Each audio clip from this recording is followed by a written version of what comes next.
some of you may be very familiar with our culture and community in a time of crisis work. Some of you may be seeing it for the first time, but Culture and Community is a study that we launched in early 2020 at the beginning of the pandemic. As we were all going into lockdown, we as a research firm who works or specializes in helping arts and culture organizations wanted to know how we could help the field at a time like this. And we felt like a shared view of what people were going through at the beginning of the pandemic would really help arts and culture organizations figure out how they want to respond and understand what their community needs at a time like that. To that end, we created a survey, which was fielded by over 650 different arts and culture organizations and received over 124,000 responses.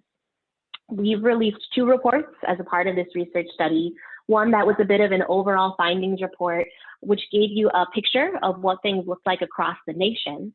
But we also released a subsequent report that we're sharing with you today called Centering the Picture, which took a look at needs and interests and desires as they differ based on one's self-identified racial or ethnic background.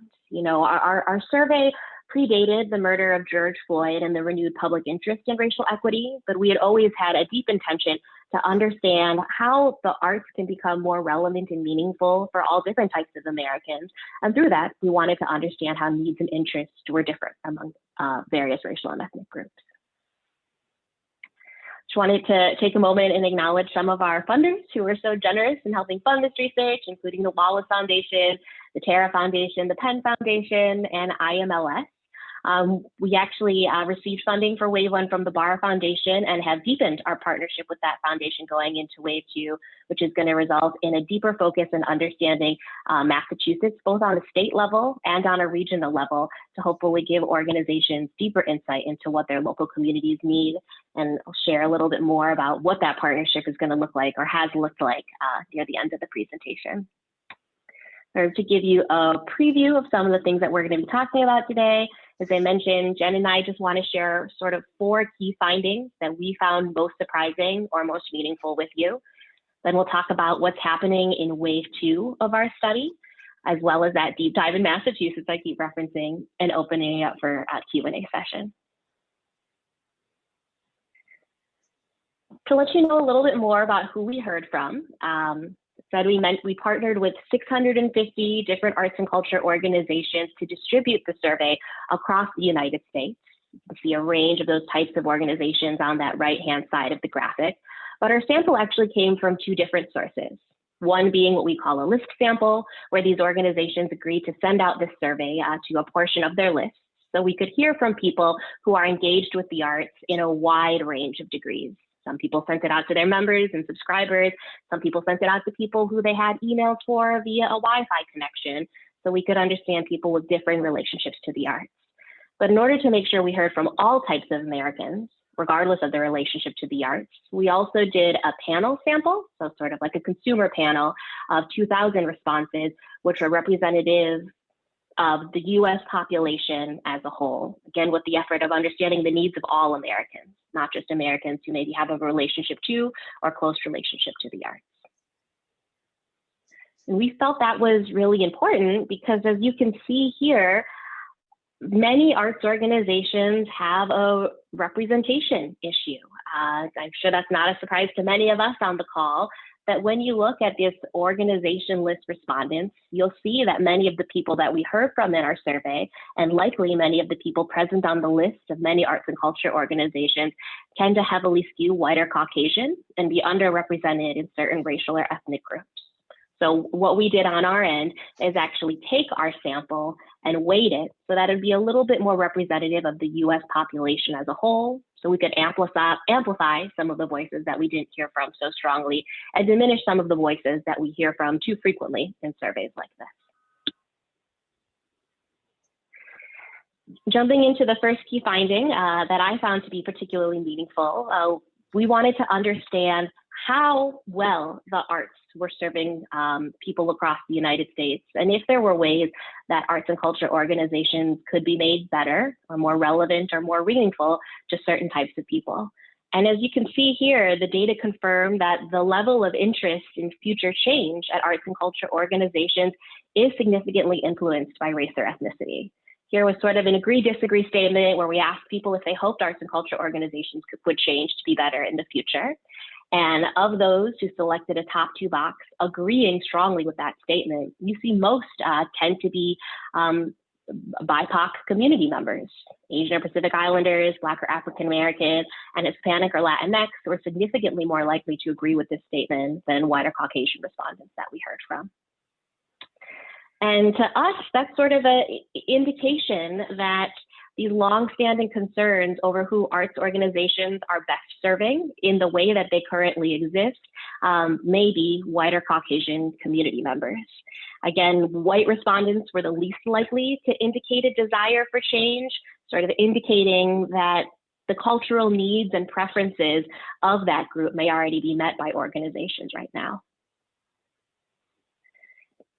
In addition to wanting to understand if people wanted arts and culture organizations to change, we also wanted to know how arts and culture organizations could change to be better, more relevant, and more meaningful for people in the future. And we ended up finding that the types of change people desired fell into 3 main categories.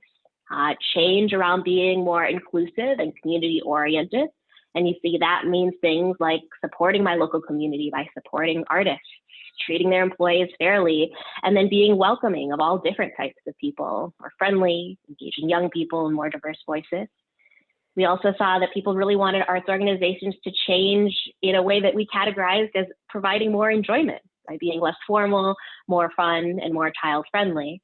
And then, of course, a change related to content at the arts organizations, making sure that the content is more connected to people's own lives or just more frequently changing with new work so they can come back and see new and different things that might be more relevant to them as a way of making things better in the future.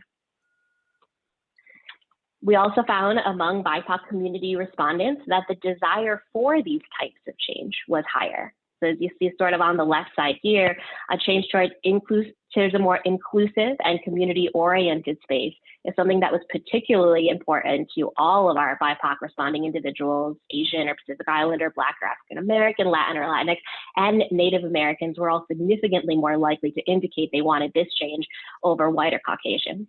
You'll see some of those similar trends following with casual and enjoyment and reflective and innovative content. Again, indicating that perhaps white or Caucasians are happy with the way that they're experiencing arts and culture organizations right now, but there's certainly ways that it could change to be more reflective and potentially more inviting to BIPOC community members. We also think that some of the ways people indicated a desire for change sort of shows that BIPOC Americans really want arts and culture organizations to embrace the civic role that cultural organizations can play in their communities, either as an employer, neighbor, or as a meeting space for people to come together. We also think that there are major indications through the types of change people desire that they want arts and culture organizations to have a more local focus or a focus on localness, so that even organizations of potentially national or international status in the future may need to approach their work with a community-oriented or community-focused needs at the forefront of their mind as well. We'll pass it over to Jen to share a couple of more findings real quick. Great. So another area we were curious to explore here was how people want arts and culture organizations to fit into their lives and to serve their communities during a crisis like COVID-19. And we asked about a lot of different kinds of roles that arts and culture organizations could play in people's lives. And when we looked at that through the lens of race and ethnicity, we found pretty interesting differences in terms of the degree to which BIPOC Americans really wanted arts and culture organizations to be filling more social, civic, kind of emotional or therapeutic and creative expression roles in their communities. And so we've highlighted one of those on the slide here that's about healing, grieving, and processing our emotions. And you can see here that of the overall sample that's representative of the US population, about a quarter of people were looking for arts and culture organizations to play those roles in their community. But we see that that's much higher among Black or African Americans at 36%, Hispanic or Latinx, and multiracial Americans at 39%. And you'll see these little carets above some of the numbers on here that are just indicating where there's a statistically significant difference from the overall for those particular groups. So we see that for those three groups in particular here.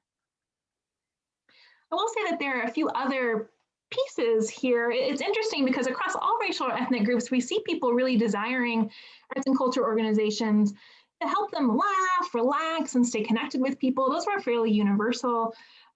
This Heal, Grieve, and Process is one that was fairly unique. There's a couple others I'll just mention here too, that there's also a desire to bring people of different backgrounds together. That's much more likely among Asian or Pacific Islanders, Hispanic, Latinx, and multiracial Americans. And then really unique findings around the desire for self-expression or creativity and the support from arts and culture organizations from Hispanic or Latinx and multiracial Americans. Something that we see lining up for Hispanic or Latinx Americans with how they're spending their time, that group was much more likely to also tell us that they've been doing a lot of personal creative activities during COVID compared to other racial or ethnic groups. So as we're recovering from all the crises of 2020, I think we all really feel the way that audiences are carrying with them pretty profound feelings of disconnection from each other. I think that's starting to wane as vaccinations become more common, but still that's there for many people, worry and boredom. And we've been thinking about how cultural sites can really become centers of public well-being, togetherness, and processing going forward. And I think it's worth noting here that we did ask Americans to what extent they'd seen arts and culture organizations playing some of these roles in their communities during the pandemic. And that proportion was fairly low among the general public. It was fairly early on in the pandemic, so it might be that when we measure that again in our most recent Wave 2 survey, that we'll see really interesting differences there or growth in that. But I think it does show that at least early in the pandemic, there was a lot of opportunity for this kind of for organizations to play these kinds of roles in people's lives. Another area that we were really curious about was how are people kind of filling the gap of arts and culture in-person participation during COVID? And so we asked some questions about digital engagement and identified kind of three groups of people here. We were thinking about how does digital engagement overlap with previous in-person engagement? So you see we've got this big purple bubble here of in-person engagement that's overlapping to a great extent with the people who are doing online activities during COVID. But we've got a sliver of that pie off to the right who are digital only, who hadn't been to an arts or culture organization within a specific genre like art museum or orchestra in person in 2019, but had actually engaged with an organization of that type online during COVID. And we're really curious about those people who hadn't been going in person, but are connecting online. So we had some additional questions to ask of them. And one of those was, to what extent, what is the makeup of the online users of different parts of the arts and culture landscape? To what extent are they kind of serving the usual suspects, those people who had been previously in person? And you can see that those are the gray parts of these kind of donut charts here. And to what extent are these types of organizations serving people who hadn't previously been within the year 2019 to any organization within that genre, which is the green part of this circle pie. And you can see that it varies pretty widely by the part of the arts and culture sector that we're thinking about, but that in each of these examples, and we have this for like 14 different parts of the sector, so we can share more about other pieces, but that there's a significant proportion of people engaging with arts and culture organizations online who hadn't been through the doors of any organization of that type in 2019. Here ranging from 35% for classical music group up to 57% for natural history museum.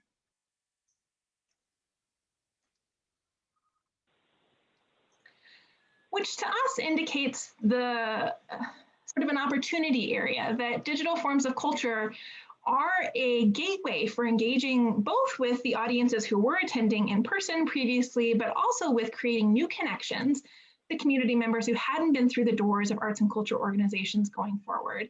And it raises questions, I think, for many arts and culture organizations about what happens to digital going forward. To what extent are we going to think about strategies into the future for both place-based and placeless programming, knowing that the audience that you're engaging through both of those types of connection are fairly distinct. I will say that I don't think we have a slide for it here, but one way that we took that finding one step further was to think about these digital only users versus those who had been going on in person and continue to engage online. There's also pretty important demographic differences between those groups, that the people who hadn't been in person in 2019, but were connecting online in 2020 during the pandemic, were much more likely to be diverse along dimensions that we know are frequently underrepresented in arts and culture organizations, including lower education levels, lower income levels, and among Black or African Americans and Hispanic or Latinx Americans in particular. And there's a lot more detail on that in the full Centering the Picture report. Thanks, Jen. Yeah, we wanted to highlight those 4 key findings, not only because we found them important and surprising for us, but also because we hope that they give organizations some insight or some additional direction forward as we begin to reopen, reemerge, and re-engage with community members. I'd forgotten to note that this data had been collected about a year ago. This Wave 1 survey was in the field in late April to early May of 2020. And so our survey did cover a range of other things, much more about digital engagement that Jen already started to preview, but a little bit more about what people were going through at that time, what they missed during that time, what they wanted more of, and what they needed in order to feel safe or comfortable re-engaging with organizations during the pandemic.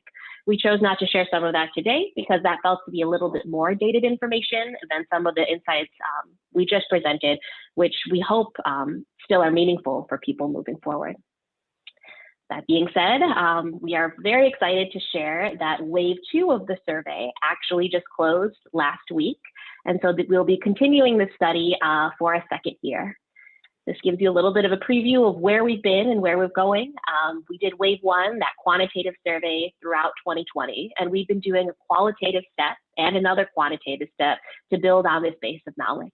Another partner research team in our firm has been doing qualitative interviews with Black or African American community members across the United States to try to get some more of the whys behind some of the survey responses we saw. In many important and interesting ways, we saw Black or African American community members answering differently in terms of what they need and what they want, and even where arts and culture fit in their lives. So they've been conducting these interviews to help fill out that picture a little bit more. Jen and I are continuing to spearhead now Wave 2 of the quantitative survey, which, as I mentioned, closed just last week. We'll be working on analyzing that data and writing a few new reports, which we hope will be available at the end of summer into early fall. As a continuation in Wave 2, we re-invited all of the organizations who participated in Wave 1 to participate again, but extended the invite to quite a few new organizations to round out our sample to continue to include all of the different types of arts and culture that people could be participating in. So we ended up having almost 350 organizations come back and agree to send the survey out to their lists a second time. But we built out this new organizations in a lot of intentional ways to start including parks and public spaces, public libraries, certain for-profit enterprises such as music venues, festivals, as different types of organizations where people can be intaking culture, which were slightly underrepresented in Wave 1. We also were intentional about the types of people that these organizations might be serving, trying to partner with organizations located in rural areas or small or BIPOC serving organizations to continue to hear from all those range of voices, and ended up engaging 185 new organizations in Wave 2. So while we actually do have a few less organizations in Wave 2 than Wave 1, we're really excited because the types of organizations present are more reflective of the types of organizations present across our country, rather than focusing so much on museums, symphony orchestras, and some of those larger institution-based organizations who are heavily present in Wave 1. In terms of what we have been exploring in Wave 2, to give you a little bit of preview to see where our lines of inquiry have taken us, Half of the survey is what we call a tracking study, where we'll want to see how things have changed in the past year, having some of those same questions around how can arts organizations serve your community, how can they change to be better for you, to understand if or how that's changed at all in the last year. But we also have a couple of new lines of inquiry that we are exploring right now. A big one is related to racial equity and social justice, trying to understand how or if they want arts organizations to tackle these social issues, what social issues they think arts organizations should be tackling, and how they might be best suited to do so. We've also expanded the way that we want to understand what people have been doing in the pandemic in the past year when they aren't able to engage in arts and culture organizations. Where has creative practice lived in their own lives, and what personal creative things have they done engaging with or collaborating with their community members, such as volunteering or protesting or engaging in activism in other ways. And then we'll continue our deep dive into digital, because we've received a lot of questions about that from organizations of all types as they're planning for the future, trying to understand what people are getting from digital engagement, how they think their digital engagement patterns might continue in the future, and trying to unpack those tricky questions around paying for digital content and what that means for engagement as well. I'll leave the door open for Jen to share. She has any more to add about this Massachusetts deep dive. But as I mentioned in the beginning of our presentation, we've furthered our partnership with the Barr Foundation, who had a deep interest in helping make sure Massachusetts understood what they were seeing in their local data, and were able to start getting some action steps as to what to do with that data once it comes out of the field. Once we know what people want, what comes next. So the Barr has generously funded what we're first calling an oversample among Massachusetts. So they're funding an additional sample of that community panel respondent, so we can hear from even more people from the Massachusetts area of all different types. And then we extended quite a few invites to a wide range of organizations in the Massachusetts area, so we could, again, oversample from arts and culture participants or general community members within the state. We have so far received 8,000 responses from Massachusetts and had 90 organizations from Massachusetts participate. So we have a robust sample size to look at and begin to break apart to understand different needs, potentially taking a regional approach. So what should be coming from our partnership with Barr is a statewide report, which gives one a sense of what the needs of people from Massachusetts look like across the state. But we're working with them to identify anywhere from 8 to 10 different regional areas, depending on the number of responses we received by region, to do that deeper dive and see if we look regionally, how do the needs and interests change or differ from what we see on the state level? And then how can we work with organizations in those regions to both interpret the data and better understand what it means, but come together and think about what can be done with the data based on what organizations know about their own community members to activate and respond to some of the things that we're hearing from the local community.